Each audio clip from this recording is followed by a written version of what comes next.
कैसा शाही आदेश? शाही आदेश है कि गद्दार हान परिवार को जड़ से मिटा दो, जो ताकत के नशे में पर्दे के पीछे देश चला रहे थे।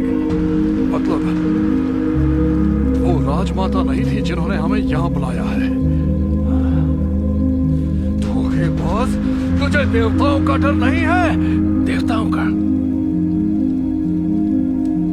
देवताओं का डर?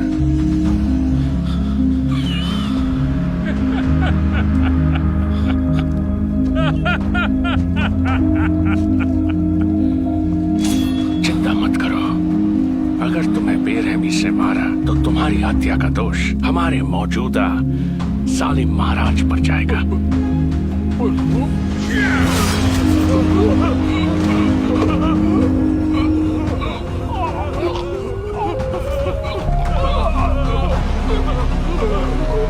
तुम्हारी आत्मा को शांति मिले।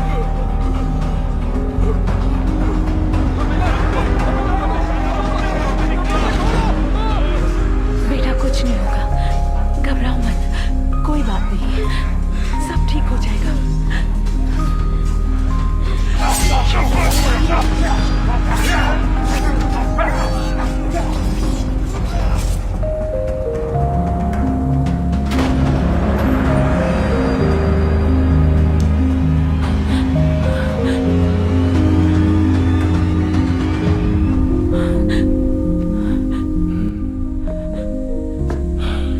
राजकुमार जेसन आप?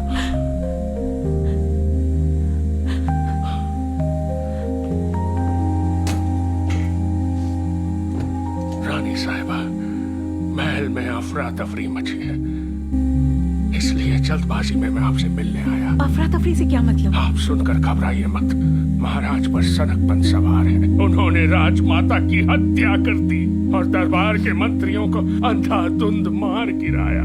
मतलब आप कह रहे हैं कि राजमाता अब हमारे बीच नहीं रही? मुझे पहुंचने में थोड़ी देर हो गई, इसलिए सारे दल के लोगों के साथ मैं भी बिना कोई परवाह किए महल आ गया ताकि अपनी रानी साहिबा की और राजकुमार की रक्षा कर सकूं। अच्छा, तो फिर ये बताइए कि इस वक्त महाराज कहाँ गए हैं? उनके सनकपन के खिलाफ खड़ी विद्रोही सेना से युद्ध करने वो सालगोजी जंगल गए हैं। वो सब खत्म करना चाहते हैं। क्या कहा? युद्ध? क्या हुआ माँ? आप ठीक तो है माँ? माँ बताइए ना, रो क्यों रही है? बेटा छिमियोंग, अब हम कैसे बचेंगे? रानी साहिबा, अब हमें राजकुमार छिमियोंग को गद्दी पर बिठा देना चाहिए। ये क्या कह रहे हैं आप? जब महाराज सही सलामत है तो आप ऐसी बेहुदी बातें कैसे कर सकते हो? आप छिमियोंग को अपनी बगावत का मौरा बनाना चाहते हो क्या? क्या सच में नहीं जानती उस जालिम तानाशाह का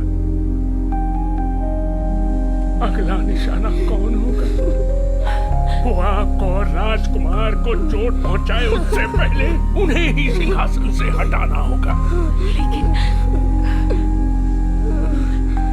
छिमियोंग तो अभी एक छोटा बच्चा है।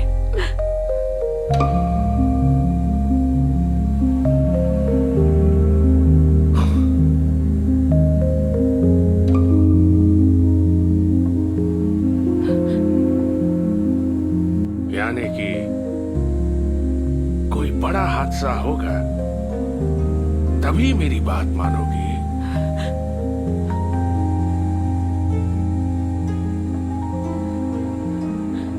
मुझे 3 दिन चाहिए, मुझे सोचने के लिए 3 दिन चाहिए। कम से कम राजमाता का अंतिम संस्कार ऐसा तो... बिल्कुल भी नहीं होगा। हम राज सिंहासन को एक दिन भी खाली नहीं छोड़ सकते। सुबह की पहली किरण के साथ ही कल राज्याभिषेक होगा, यही बेहतर होगा।